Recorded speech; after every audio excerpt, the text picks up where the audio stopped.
शेतकरी बांधवांनो, ह्या ठिकाणी जे आहे ते एक नवीन प्रयोग शेतकरी महोदयांनी केला आहे. म्हणजे बऱ्याचशा निविष्ठा जे आहे ते स्वतः शेतावर बांधावर ते तयार करतात. त्यांचे मित्रसुद्धा देशमुख साहेबसुद्धा त्या निविष्ठा तयार करतात त्यांच्या शेतावर.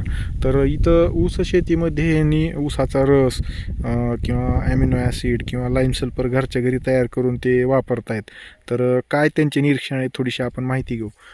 काका, तुमचं पूर्ण नाव सांगा, तुमचा मोबाईल नंबर सांगा आणि तुम्ही कशा पद्धतीने इथं तुमचे प्रयोग केला ते सांगा जरा. जगन्नाथ किशनराव शिंदे, राहणार Takli, Deshmukh, taluka Parli Vaiju. Mobile number 952727. Okay. आता इथं काय काय तुम्ही ह्याला प्रयोग काय काय केले इथं तुम्ही तुमच्या घरीच निविष्ठा तयार करून? हे 6 काकड्यासाठी गोकृपा अमृत म्हणून एक परभणीला कृषी प्रदर्शन झालं होतं. त्याच्यामध्ये ते बॅक्टेरिया NPK दिलतं आणि ते 200 लिटर पाण्यामध्ये, स्वच्छ पाण्यामध्ये 2 लिटर गाईचं ताक आणि ते बॅक्टेरियाचं कल्चर 1 लिटर असं वापरलं आणि ते गाईचं शेण सावलीला प्रोसेस मध्ये टाकलं आणि ते जे द्रावण केलेलं त्या शेणावर टाकलं. बर.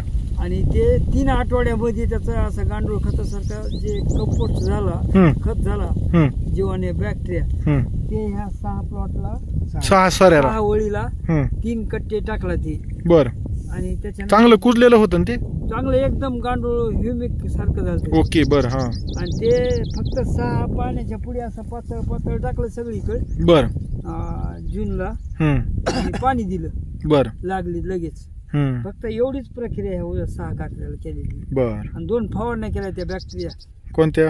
त्या गोकृपा अमृतच्या. गोकृपा अमृतच्या तयार 2 फवारण्या वरून केल्या. बर बर बर. लाईम सल्फर आणि हे बाकीचं काही वापरलं? या वर्षी खोडव्याला लाईम सल्फर आणि अमिनो ऍसिड हे फवारणी एक वेळेस केली. तुम्ही घरीच तयार करून केलं ते आहे का नाही? तयार करून केली. बरं. रासायनिक खत किती दिला होतं? रासायनिक खत ह्याला 6 काकड्याला 0च आहे, काहीच नाही. काहीच दिलं नाही ना? ओके. तर ह्या सेंद्रिय निविष्ठांचा फायदा व्हायलाय तुम्हाला? आता दुसरं हे पाचट जाळता का नाही जाळता? नाही, जाळीत नाही. तुमच्या परळी तालुक्यामध्ये अख्खं जर बघायला गेलं तर 90% लोक पाचट जाळतात. तुम्ही पाचट ठेवला? 90% बघा, शेतकरी बांधवांनो, हा लय महत्वाचा विषय. आपल्या भागातल्या शेतकऱ्यांनी ही बाब समजून घेणं गरजेचं आहे.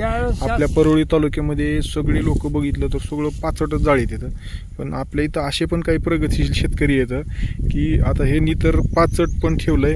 आता हे देशमुख साहेबांनी तर अक्षरशः तुम्हाला सांगतो मोठे मोठे खोडं जे आहेत ते त्या ह्याचे ठेवलेले. तर काय सांगाल 1990 पासून, म्हणजे आमच्या जन्माच्या आधीपासून तुम्ही पाचट ठेवायला, त्याच्यामुळं काही तोटे बिटे काही झालेले आहेत का? नाही, तोटा काहीच नाही त्याच्यामुळे. ओके.